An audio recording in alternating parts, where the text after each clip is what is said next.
I was over 50 years old before I had my first conversation with my mother about my dad. As a young boy, most of what I learned about my father was a result of eavesdropping. Stories were told about Dad being a pilot in the big war a few years earlier. When the adults would gather to chat in the living room, I would play inconspicuously on the floor in the next room, drinking in every word and trying to make whatever sense I could of their discussion. I heard horrible stories about a plane crash, POW camps, and starvation. I remember feeling an overwhelming sadness and shock when I realized it was my father they were talking about.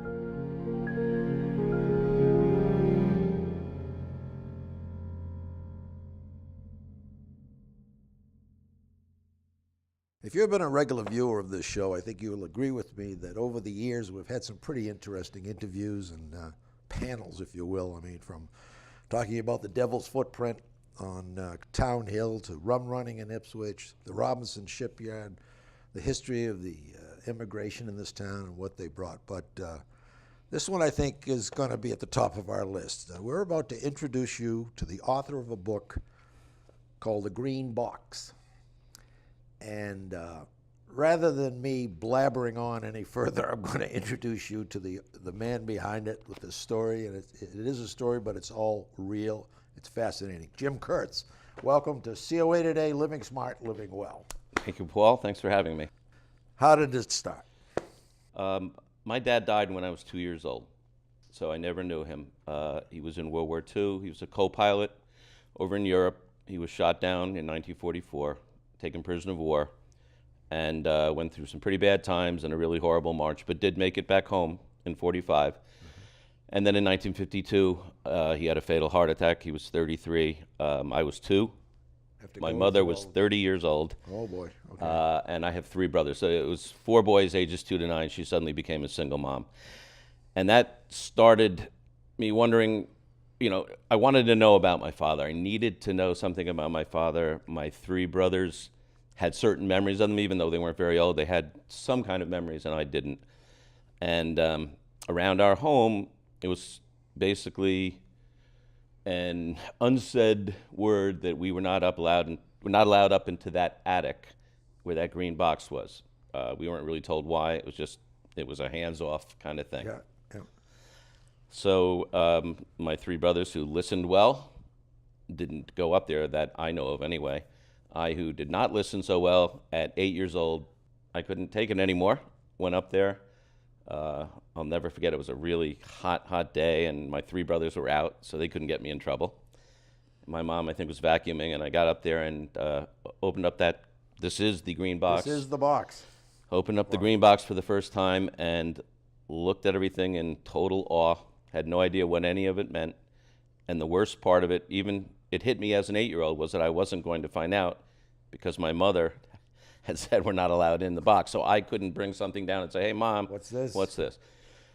And therefore, I closed it back up after about a minute or 2 with my heart beating wildly, and then was up there probably another 10 or 20 times before I went off to college. But each time, just couldn't get up the nerve to ask my mom. She grieved pretty deeply about my dad, actually all her life. Yeah. In 2001, I received an email from a fellow named Gerd Leitner. He was an Austrian, and he invited members of both the American and German fighter squadron and bomber squadron that had an air battle over his town. He was 8 years old at the time, and in 30 seconds, 8 bombers and 5 fighters were shot out of the sky. And he witnessed the entire thing as an 8-year-old. And his life went on for 50 years also. And then he decided to have a commemoration, invited, if there were people still alive that were in that particular battle, they came, otherwise next of kin. And I readily accepted. Took my older son, Mike, who was at that time a junior in Boston College, and off we went to Airwald. And at that point in time, a series of events started to happen that were so surreal that I still, when I talk about them, I can't believe them. 2 German fighter pilots were there. They'd been invited. So a fellow came over to me and looked at my name tag, and he said, oh, I didn't recognize your name. I'm the German fighter that shot your father down. Holy smokes. Well, you can imagine, I just looked at him and I said, well, how would you know that? And he said, every B-24 Liberator has a designation of a color and a letter on the tail, and I saw your dad's red H right in the sights. Holy smokes. And then he began to tell me the story of what a great day it was and how beautiful it was. And, my son is sitting there pulling me back, and I'm listening to him, and then he actually had the nerve at the end to say, Mr. Kurtz, it was like shooting ducks in a pond. And that's what he said to me. So the next day, Gerd Leitner, who was that child that saw everything happen, is a huge hiker. He owns a sports store in the middle of town. Arranged a hike for anyone else that wanted to try to get up 6,400 feet up into the Alps. It's really surreal. You're just climbing, and all of a sudden you come over the top of a bluff, and there's cows and sheep with bells on, and then there's this big plane wreckage, like sitting right in the middle of the... 60 years later. Yes, because basically the other 7 bombers that were shot down all crashed at the bottom of the Alps, and the Germans took that for scrap metal in a matter of days. Sure. But who's going to haul stuff down 6,400 feet from the Alps? This is actually a piece of his co-pilot's seat. Gerd Leitner had done so much research getting all these names, but he also pulled another one out of the hat and pulled this sketch of a difference between a co-pilot seat and a pilot seat in a B-24 bomber. How the devil did he ever find that out? I have no idea. But he also had been up to that crash site so many times that he knew where the nose went down. He went over there. We dug around for a little bit, and we extracted this out. This is part of my father's co-pilot seat from the crash site. The last thing that happened was I met a woman on the way back down. Her name was Debbie Beeson. Her father had been a substitute gunner that day on my dad's plane. Well, that's right. In the book, there were a few guys that had Three of them. 3 of them. And 2 of them died that day. The only 2 KIAs on that plane were 2 people that had volunteered. The tail gunner, a guy named Charlie Sellers, was on his 33rd mission. If you volunteer, you get credit for 2 missions, which would have made it 35, and he would have come home. They went over there, they bombed, they came back, and unfortunately, the pilot of my dad's plane made a really horrible decision and separated his group from the rest. It's a sad story. He did not make it, but this other fellow did, and told his daughter that if I decided to make the trip, to tell me the story. And basically she said in about a half minute, I would not be talking to you if it wasn't for your dad. And she told me that my dad was the last one out of the plane, except for her father, who it turns out got wrapped up in his parachute cords in the wreckage. The plane was going down, it was on fire. My dad was injured, and he yelled for my dad. My dad turned around, got up, and freed him from his cords. In a burning plane. In a burning plane. They jumped out. Going down. Jumped out simultaneously, and 5 seconds later, the plane blew up midair. 9 out of the 10 survived the bombing. Right? 8 out of 10. 8 out of 10. The tail gunner was killed in the action. Yeah. The other one that had actually substituted just made a bad decision. Yeah. Also, I guess he didn't like heights, even though he was in a bomber.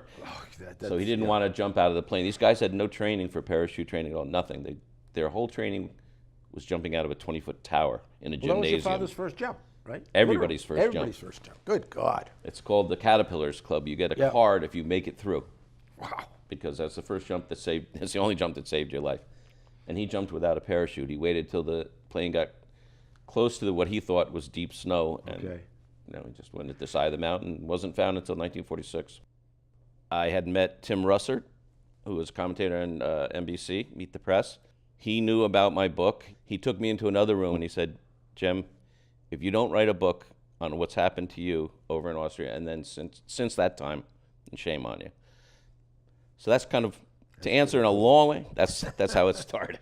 The book is fascinating, and I will tell you, it brought me to emotional states. There's a couple of passages in here that you have a wonderful way of relating. As it did me. Okay. There were many times when I really had to stop and kind of gather myself together, realizing what my father had gone through. It really was 50 years before I even asked my mother one question about my father, which is people find amazing. When it wasn't out there she just didn't want to talk about it. Was she mad at you that you went into the box? No, eventually no, not at all. Okay. Not at all. And I don't know, she probably wouldn't have been mad at me the first time, but we didn't want to cross that barrier. Tell us about some of these things that are in the box, because obviously there's one right here. There's, this is his Purple Heart. Wow. He was injured that day in that battle. He got a piece of shrapnel that went through his leg. This is an air medal. You get an air medal for being in 20 combat missions. So he received that. He was actually shot down on his 20th. This is a prisoner of war medal, which was not in the green box. In 2012, I heard from his bombardier, who I thought had passed away. He lived in Florida. I found out about it, and I asked him when I could come see him. And he said, well, when would you like? And I said, how about tomorrow morning? And I hopped a flight the next day, went down there, because I knew he was ill. He had been ill. And we swapped stories. He told me a few things that I did not know about my dad. And then I asked him if he had ever gotten his Purple Heart, because I knew that everybody on that flight had gotten injured. And he said, no, there was a big fire in St. Louis, and a lot of the records were lost, and he just never really pursued it. Wow. Life went on. So I said to him, would you like to have a Purple Heart? And he said, sure, but I'm not, at 87 years old, I'm not going after it. And from that day on, when I left him, without him knowing in the beginning anyway, I got a hold of his congressman down there and drove the man crazy for about 2 to 3 weeks until, even without the information, he was able to award him the Purple Heart. Beautiful. And at that time, George said, well, you know what, I've got 2 prisoner of war medals, and I don't know why. So he was kind enough to give me the second one. One other interesting thing in the box was this set of dog tags. There are 3 sets. One was when he was flying in states, because you could put down your next of kin and their address. Then when you flew your bombing missions, all it was your name, rank, and serial number. Finally, this is actually what they call a Kriegie Dog Tag. That was his dog tag when he was in Stalingrad 3. So it's printed in German, and he was prisoner number 7241. Wow. When my dad shipped overseas, my oldest brother, Bob, who lives right here in Ipswich, was a 1-year-old child, and they were out in Casper, Wyoming. He was doing heavy bomber training, and bought a pair of baby slippers, originally probably to keep his feet warm, and eventually he shipped overseas.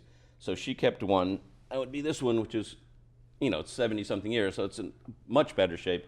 This one my dad took.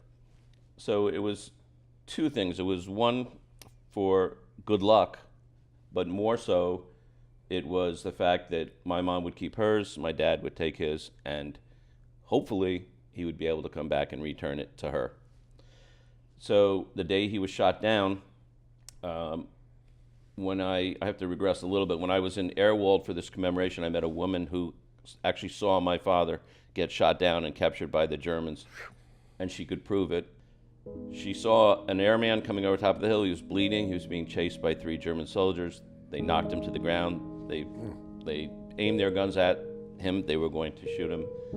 He didn't know any German, so he pulled this baby slipper out of his jacket, hoping that one of these German guards or soldiers would be a family man, and it must have worked. One of them must have been, because they put their guns down and took him prisoner. So he kept this through interrogation, solitary confinement, 3 prisoner of war camps, and a horrible march called the Death March. They had to march through horrible conditions. They were all sick, and somehow most of them made it. And when he finally got liberated by George Patton, April 29th, 1945, in a camp in Moosburg, Germany, that was built for 20,000 prisoners of war. When Patton arrived, there were 130,000 POWs in that camp, my dad being one. And they made the trip home, and he came in his victory ship, sailed past the Statue of Liberty, got off his ship, and handed this back to my mom. Wow. So this book is a love story almost more than anything else. It's a memoir and it's a biography, but it's truly a love story.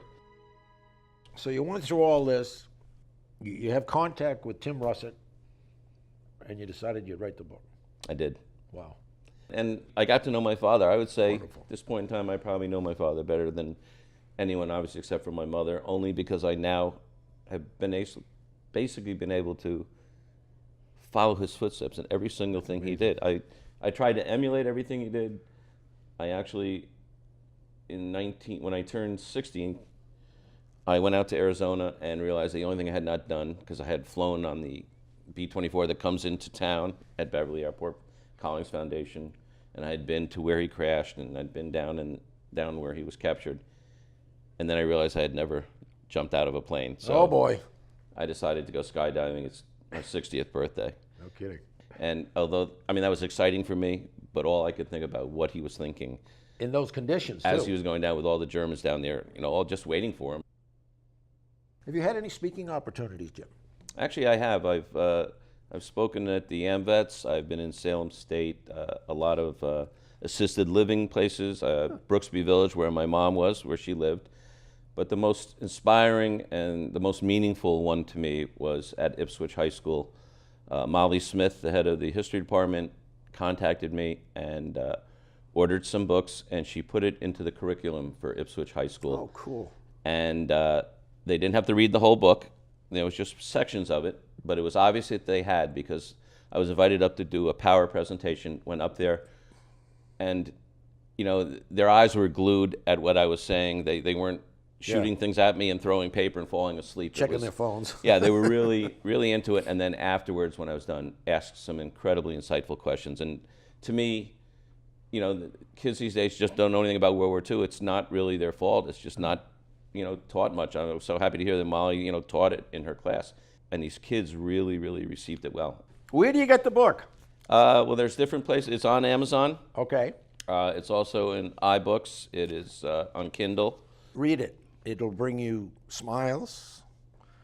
It'll make you choke up. And I think it'll make you applaud. Thank you. Thank you, Jim.